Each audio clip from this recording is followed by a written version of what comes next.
This is the story of a man named Stanley. Stanley worked for a company in a big building where he was employee number 427. Employee number 427's job was simple.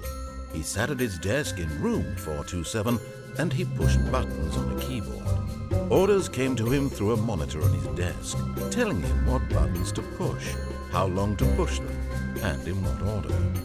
This is what employee 427 did every day of every month of every year. And although others might have considered it soul-winning, Stanley relished every moment that the orders came in, as though he had been made exactly for this job. And Stanley was happy.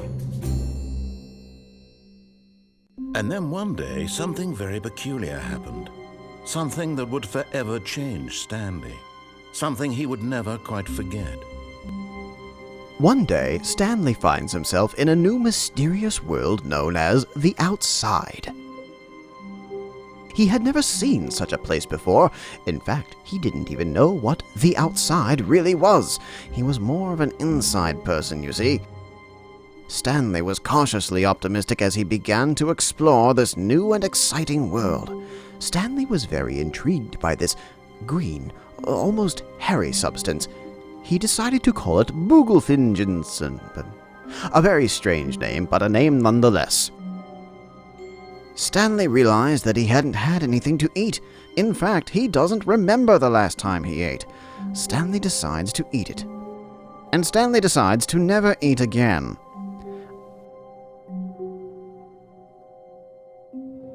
After a bit more exploring, Stanley stumbles upon a strange structure. He calls it Bootylicious.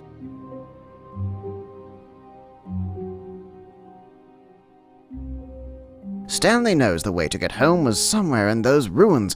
He doesn't know why he knows, he just does, and that's good enough for him. Stanley finds an entrance to the ruins, and despite the fact that he knew the way home was in the ruins, he presses on, moving forward in a way only Stanley knows how to.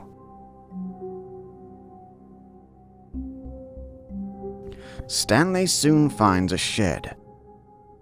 As Stanley has never seen a shed before, he was curious as to what was inside. Shed equipment!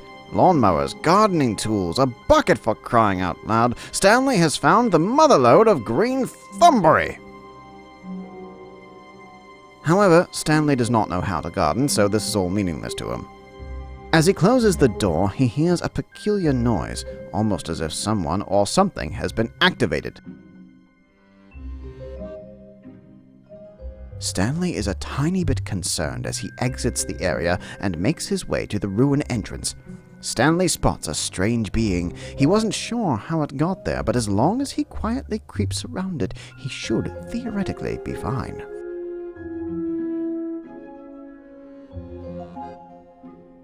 After a rather clumsy retreat, Stanley arrives at the ruins. After taking a deep breath, he enters. Not much is known about what happened to Stanley after he entered the ruins. Some say that he went mad, pretending to fly airplanes in the night sky like shooting stars. Others have heard rumors that he had been shooting a single blue solo cup with the equivalent of a Nerf gun and failing, to this day, to tip it over. One thing is for certain, though, it will be a long time before Stanley returns. A very long time. Seriously, though, please come back. We need to play through the rest of Nicopara together. I mean, look at all the views. The people want you to suffer for their enjoyment, and I think you have an obligation to fulfill that need. Yes, that's right. I'm calling you out through Paul K. Stadden, the level 2 seller I'm paying on Fiverr.com to narrate this whole script for roughly $40 after tax. But that's neither here nor there.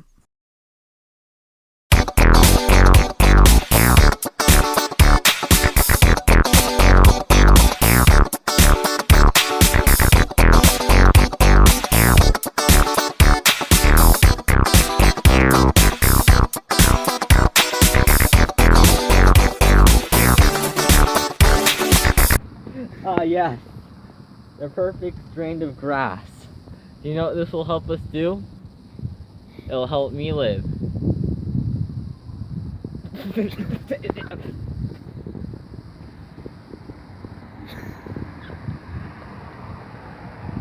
Shut up, native.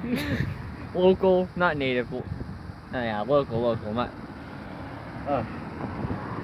I know this isn't the most orthodox thing to...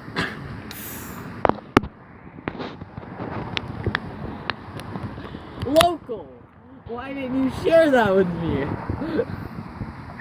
Local, what are you doing? You better not...